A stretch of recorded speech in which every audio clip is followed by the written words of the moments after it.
Welcome to Aquatic Reserve in Sydney's north for the anniversary line course to celebrate the 33 years of Sydney Summer Series Orienteering. We're in the headwaters of Manly Dam with the assembly area at the baseball fields, French's Forest. Bennelong Orienteers are the organisers, with Richard Morris setting a figure-8 course with a number of cross-country legs that avoid the worst of the typical Sydney sandstone scrub. There will be some track and fire trail options too. The athletes are all warmed up and in position, so let's head across to the start arena to join the mass start. These are the nervous moments before the gun.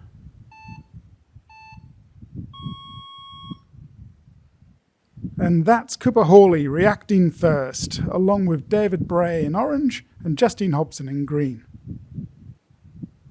All competitors taking the left route option, as can be seen in the map at the left of the screen, none risking the right option with its cross-country green section. It's worth reminding our viewers that the athletes have not seen the map beforehand. They're reading the map on the run, reacting to what's in front of them, and they will be hoping to plan ahead when they have some easy running. Let's jump ahead to the first control. It's looking like Cooper has established a good lead already. Straight through the control with no hesitation and into the next leg. We've got Ryan and James in second here, 8 seconds down but chasing hard. Michael in fourth, a little back. Adam, and then a group. David and the female race. Kayla leading Justine here, with Julia and Louise Barber just behind. We'll jump ahead now to the second control after a cross-country section. Peter Hopper is on the GoPro for this next leg. Cooper immediately into the bush to cut the bend in the track. You can follow progress on the map at the left with GPS tracking. We might just catch a glimpse of Ryan and James to the left here on leg 2. Yes, and a quick glance from Cooper. So Cooper knows he's established a 20-second lead, which is enough to be out of sight on the cross-country legs now. Oh, and Cooper exits the track for a direct cross-country line. I was expecting the athletes would stay on the track longer, going further left, aiming for the white and light green forest areas. So this is a more risky choice by Cooper. It just depends whether he can pick a good line through the bush. There are some spiky bushes and trees in here. But Cooper is making good, determined progress. Should soon emerge out into the creek and the light green area. We're crossing the creek right beside the pool marked on the map. That helps for location. Cooper looking strong. We'll pick up Cooper again up ahead between controls 3 and 4, here between the cliffs. Looks like Cooper was aiming left, but adjusting to the terrain and moving out to the track. Back down to the chasers on leg 3, Ryan and James, just a little short of the control and maybe a bit low, but they're homing in, just passing through the dark green and following the small cliffs around into the shallow gully. Yeah, and Ryan spotted the flag now and James too.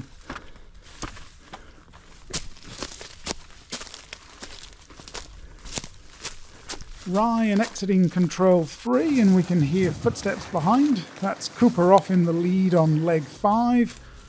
And then back to control 3, just behind the leading men. Justine now has a good lead in the female race. This is a good view of the Sydney sandstone terrain that the athletes are dealing with.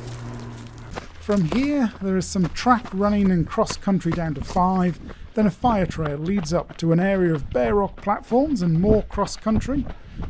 The Control 6 flag is visible from the drone, but Cooper is too quick getting to number 6 before the cameraman is ready.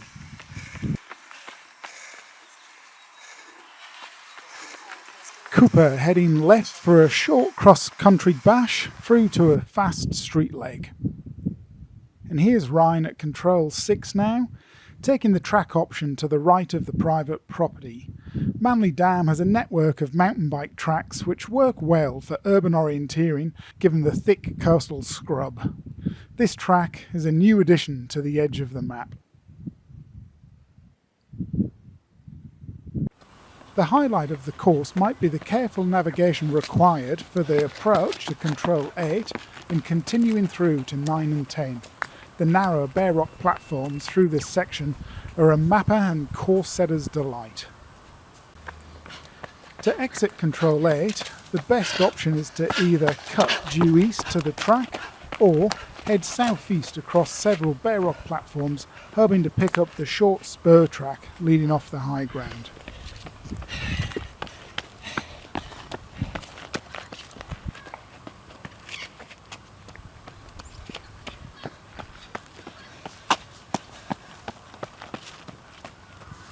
Once on the track, the athletes will cross a lovely balcony with district views and on to an isolated promontory.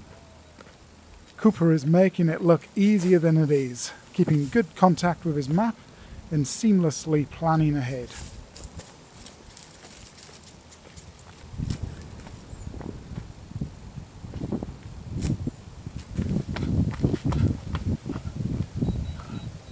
Ryan checking the control code.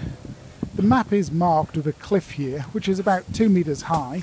It can be jumped by the agile, but he's on the map to forewarn the less agile.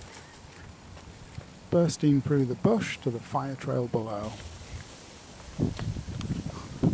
Justine is leading the female race, takes a look at the cliff and adjusts her plan to go for it. Having now seen the height, Justine must have planned to back up a bit, having seen the cliff marked on the map. And here we have Ross Barr, the founder of Sydney Summer Series 33 years ago. Ross marketed the idea as something to do in summer, which now attracts 200 competitors every Wednesday. The course now heads for home with some left and right track options. Ryan here taking the lower, shorter route, which involves a climb at the end. The GPS has Ryan at 4-minute kilometre pace.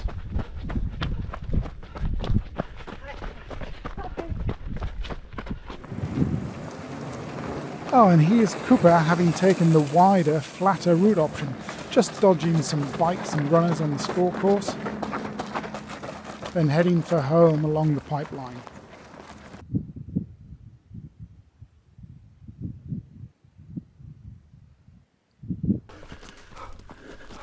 Ryan's coming up to the white cleared area under the power lines, which leads up to the pipeline. The pipeline is a key feature on the map, used well on the course, offering a gamble because runners don't know if it's easy to cross or not at that place. Ryan makes quick work of the climb. It is harder than it looks. Ryan is 2 minutes down on Cooper. The course has a racing finish along the pipeline here. If competitors are close together, they'll be able to see each other, which adds a little bit of drama to the end. Michael here deciding to go under the pipeline. Michael and Justine have swapped places a couple of times. Michael must now be back into third place. Oh no, there's Justine at the control. Justine must have taken the wider, flatter route option on the last leg.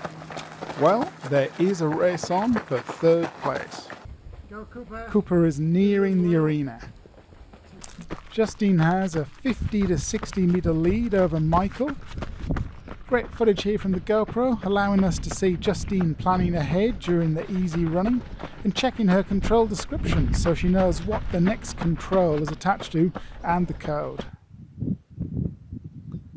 Cooper is now back in the arena for the final leg and kicks off for the final burst to the finish.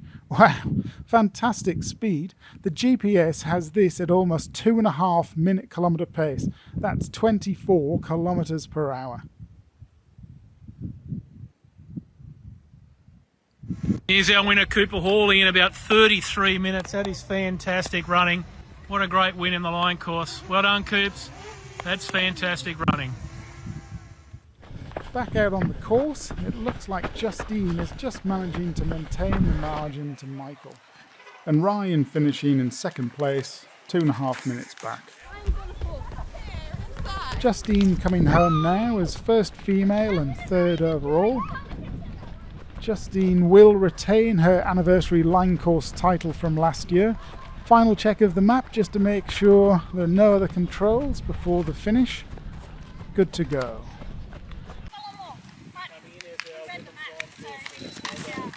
Well done, Justine. Well done. Great run, awesome, well done. I saw Michael coming home in fourth, just behind Justine. Great effort. Well done, Michael. We'll finish the coverage with James in fifth, who looks like he's enjoyed the course today, but it seems an error on leg 5 put James out of contention early. Let's head across to the ceremony. Thank you, Richard Morris, our course setter today. Our winner today in the women's fastest water line course, Justine Hobson, time of 46 minutes. Well done, Justine. And in a time of 33 minutes, Cooper Hawley on the men's course. Well done, Cooper. Rich, any last minute thoughts on setting and as long as everybody enjoyed it? We're going to happen again next summer. So thank you, everyone. Congratulations to everyone who competed and finished, and thank you to everyone who contributed to the making of this movie. Visit sydneysummerseries.com.au to learn more about the series.